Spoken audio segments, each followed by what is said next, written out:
जय श्री राधे, जय श्री कृष्ण। सभी सुखी रहें, आनंद में रहें, सभी स्वस्थ रहें, मन हमेशा आनंद और प्रसन्नता से भरा रहे, यही भगवान से मैं कामना करता हूँ। जय श्री राधे, जय श्री कृष्ण। आज तक आप लोग सत्संग, कथा, भागवत, दिव्य अनुष्ठान आदि को श्रवण किया है, पर उन सब का निचोड़ एक ही है कि आगामी जीवन हमारा सुखमय हो, हमें मोक्ष तक मिल जाए, हमें मुक्ति मिल जाए, इस संसार के झमेले से दूर हो जाए। मानो कि हमने इसी जीवन काल में आज ही मृत्यु को वर्ण कर लिया है, या ये कहिए वो प्रवचनों के द्वारा हम मृत्यु को ही प्राप्त हो गए हैं। परंतु नहीं, मैं जीने का मार्ग देना चाहता हूं। मैं तो केवल जीने का रास्ता देना चाहूंगा कि आप जिएं और अधिक से अधिक जिएं। और जिएं कैसे?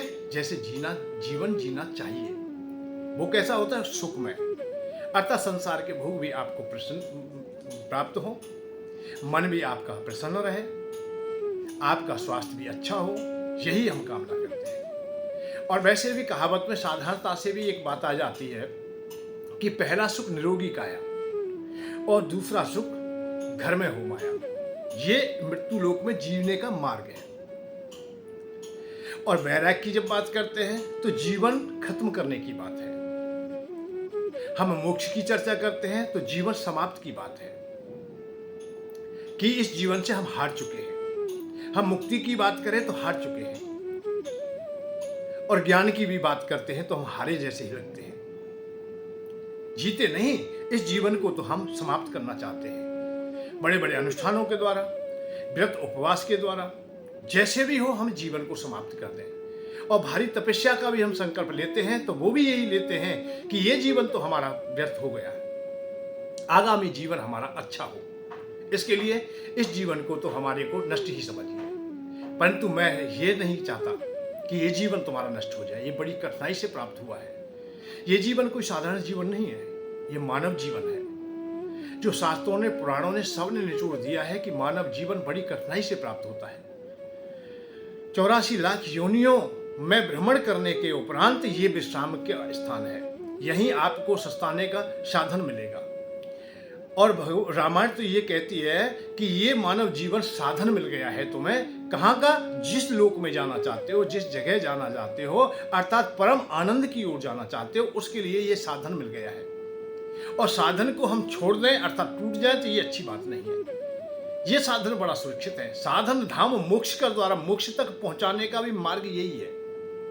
और फिर हम इससे हताश हो जाएं? नहीं, हम जी करके जो हमें मिला है, वर्षों के बाद में हमें जो जीवन मिला है, अनेक जन्मों के बाद जो जीवन मिला है, इसका हम लाभ लें। और वो लाभ है कि सबसे पहले संसार को जाने, हम संसार को समझें, संसार की भौतिकता। क्योंकि किसी भी जीवन में हमें संसार अच्छी प्रकार से प्राप्त हुआ ही नहीं। कहीं हमें भोजन नहीं मिला है तो कहीं आवास नहीं मिला है, कहीं हमें शारीरिक सुख नहीं मिले हैं, कहीं परिवार अच्छे नहीं मिले हैं।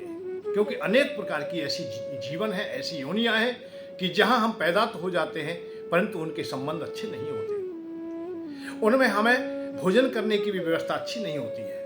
कच्चा पक्का जैसा भी हमें मिलता है वैसा हम खा लेते हैं। उधर पूर्ति मात्र के अलावा भोजन नहीं होता। भोजन केवल मानव को ही मिलता है। अच्छे व्यंजन प्राप्त कर सकता है तो मानव कर सकता है। संसार के अनेक जो भोग हैं उनको भी भोगने की क्षमता केवल मानव में है। और वो अवसर हमें बहुत वर्षों के बाद प्राप्त हुआ है, या ये कहिए बहुत जन्मों के बाद हुआ है। बड़े भाग्य से ये मानव जीवन प्राप्त हुआ है और श्रेष्ठ योनि हमें प्राप्त हुई है। और इसे हम लोग दो प्रकार से गंवा दें, या तो व्यर्थ के संसार के भोगों में गंवा दें या व्यर्थ के योगों में गंवा दें। योग भी व्यर्थ सिद्ध हो जाता है जब योग को हम समझ नहीं पाते। योग को हम कब नहीं समझ पाते? जब तक हम लोग इस संसार को नहीं छोड़ पाते। और संसार को हम कब तक नहीं छोड़ पाते? जब तक हम संसार को समझ नहीं पाते। संसार को हम समझ लें, संसार की गौणिकता क्या है, संसार के रहस्य क्या है, इन्हें हम जान लें। और संसार से जब अरुचि हो जाएगी तो आप लोगों का योग पुष्ट हो जाएगा। और योग जब पुष्ट होगा तो आपका मन, बुद्धि, चित्त सब कुछ पुष्ट हो जाएगा। आप मोक्ष के द्वार तक पहुंच जाएंगे, अर्थात मोक्ष वाले हो जाएंगे, परम आनंद वाले हो जाएंगे। परंतु आनंद क्यों नहीं मिल रहा है? क्यों? हमने जो योग किया है वो अधूरा किया है। हमारी चाह थी अभी संसार में, संसार के भोगों की, हमारी कामनाएं थी पत्नी की, हमारी कामनाएं थी अच्छे भोजन की, अच्छे व्यंजनों की, अच्छे वस्त्रों की, अच्छे मकानों की, नाना प्रकार की हमारी संसार की जो कामनाएं थी वो हमारी अभी अधूरी है। और जब तक वो पूरी ना होंगी तब तक हमें अरुचि ना होगी, अरुचि ना होगी तो वैराग्य ना होगा। हमने कहा और सुना मान लिया है। आज के वक्ता प्रवक्ताओं की यही तो एक प्रणाली सामने आ गई है कि जो भी बात करता है वो ब्रह्मज्ञान की बात करता है, जो भी बात करता है मोक्ष की बात करता है, परम आनंद की बात करता है, परंतु वो भोगता भोग है। अतः संसार के भोगों में जबकि वो पंडित है, संसार के भोगों को वो छोड़ नहीं रहा है और सुनने वाले भी नहीं छोड़ रहे हैं, और सुनने वाले सुन रहे हैं और सुनाने वाला सुन रहा है। त्याग की परिभाषाएं बताई जाती हैं पर धन बटोरा जा रहा है। और तो त्याग की भाषा जो सुन रहा है वो भी पाने के लोभ में ही त्यागी बन रहा है, अर्थात त्याग कर रहा है, दे रहा है। दान भी लोभ पाने की लोभ में है। यहां अधूरा वैराग्य है। इसीलिए मैंने कहा है कि ज्ञान भी तुम्हारा अभी उस मार्ग तक नहीं पहुंचा है जहां जाना चाहिए था। क्यों नहीं पहुंचा है? क्योंकि अभी संसार की कामनाएं तुम्हारी अधूरी हैं, अभी कर्तव्यों का पालन तुम्हारा अधूरा है। जब संसार से तुम अरुचि हो जाओ, जैसे भोजन करने के बाद भोजन से जब अरुचि हो जाती है तो बड़ा आनंद आता है, फिर कितने भी अच्छे अच्छे व्यंजन हो उनमें अरुचि हो जाती है। इसी का नाम वैराग्य है। अरे जल पान करने के बाद में प्यास तुम्हारी खत्म हो जाती है और फिर पानी की आवश्यकता भी नहीं रह जाती। ऐसे ही संसार के भोगों से एक ना एक दिन अरुचि होती है, और जिस दिन अरुचि हो जाएगी ये विष के समान दिखाई देने लगेंगे, उस समय विषय जब विष बन जाए समझ लेना अब वैराग्य प्रारंभ हो गया है। पर विषय विष बनेंगे कब? जब विषय होंगे आपके पास। जब विषय है ही नहीं तो फिर आपको शांति का मार्ग मिलेगा कैसे? तो इन शब्दों को आप लोग समझने का थोड़ा सा प्रयत्न अवश्य करेंगे। जब तक ये ना जान सकेंगे कि विषयों से हम विष कब बनाएंगे? जब बनाएंगे जब हमारे पास विषय पर्याप्त होंगे, धन हमारे पास होगा, पत्नी का संग हमारे पास होगा, अच्छे व्यंजन हमें मिलते होंगे, और सबसे पहले सुंदर शरीर होगा। देह तुम्हारे पास नहीं है तो सब विषय भी बेकार हो जाएंगे। इसलिए देह को सुंदरता में पाने के लिए, अच्छी देह पाने के लिए हमें स्वास्थ्य का विशेष ध्यान रखना है। और स्वास्थ्य अच्छा दो प्रकार से रहता है, या तो अपने खान पान से, आप थोड़ा व्यायाम भी करें, सुबह प्रातः जल्दी जगें, स्वास्थ्य को अच्छा रखें। दूसरा है औषधियों की सहायता, और औषधियों की सहायता हमारी पूर्ण तब होती है जब हम औषधियों के देवता के भी नमन कर लेते हैं, उनकी उपासना कर लेते हैं, उनको भी हम समझ लेते हैं। हमारे पास में जो अधूरापन है वो केवल इतना ही है कि हम लोग उस अवस्था को नहीं प्राप्त कर पाते जिस अवस्था की हमें आवश्यकता है। जैसे हमें धन की आवश्यकता है पर धन के देवता को नहीं समझते। बात तो हमें ज्ञान की बताई गई, बात तो हमें वैराग्य की बताई गई, बात तो हमें त्याग की बताई गई, और बात बताते मोक्ष की।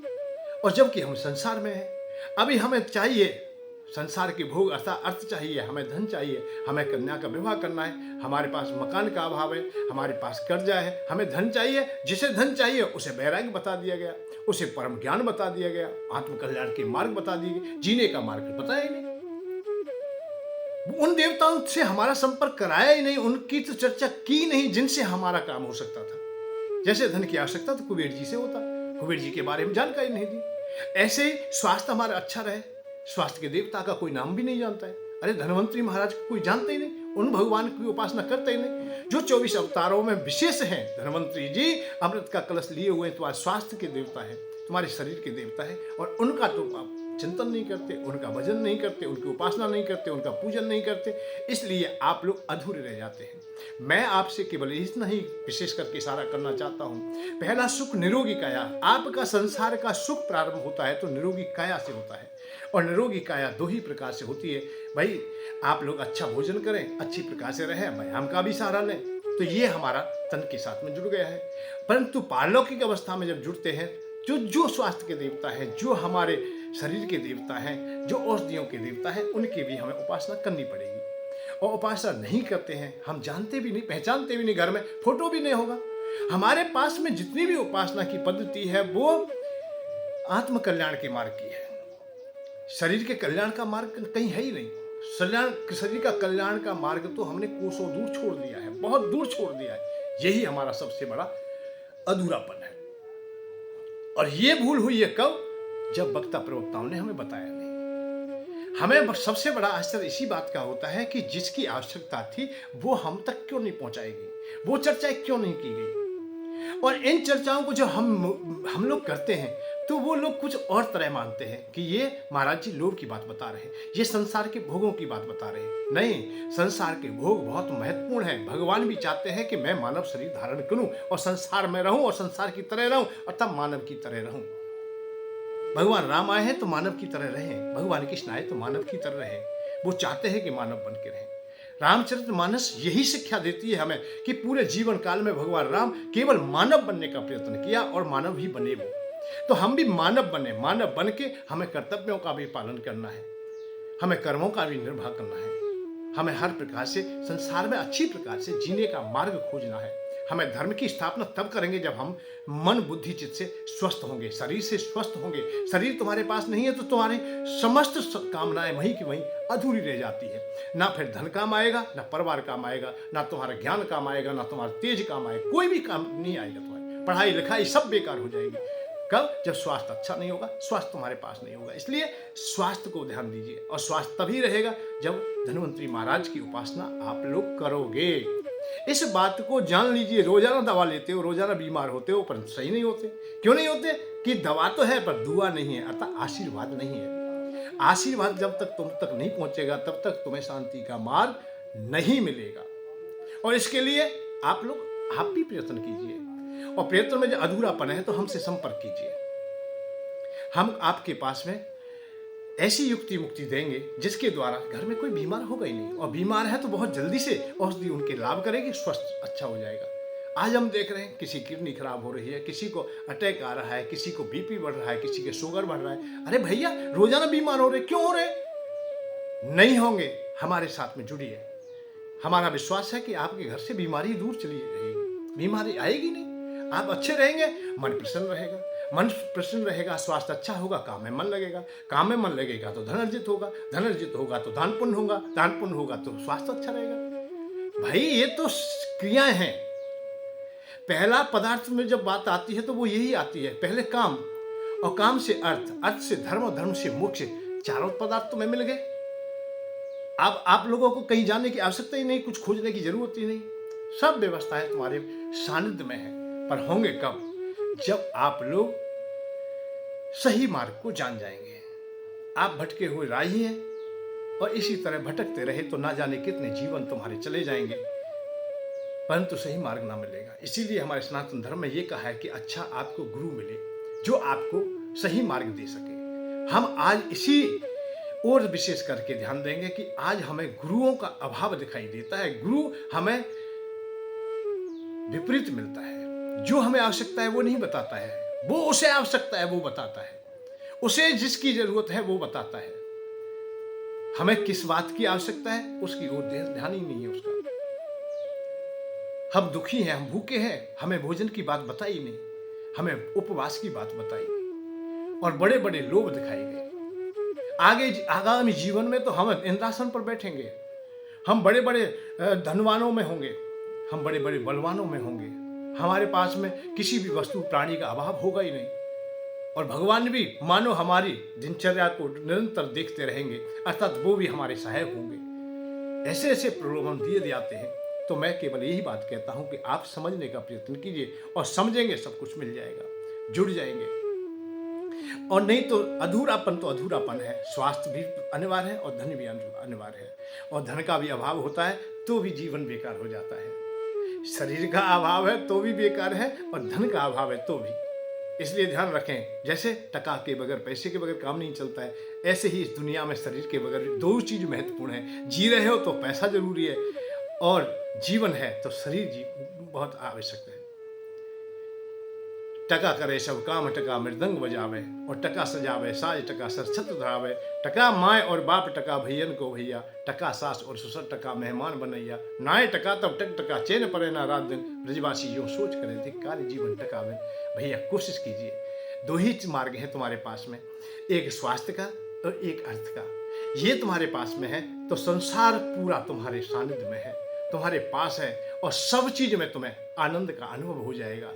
परमात्मा फिर कण कण में मिलेंगे तुम्हें, सब कुछ अच्छा होगा। जय श्री राम, जय श्री राधे, जय श्री कृष्ण। धन के साथ धर्म की ओर, सुख की खोज।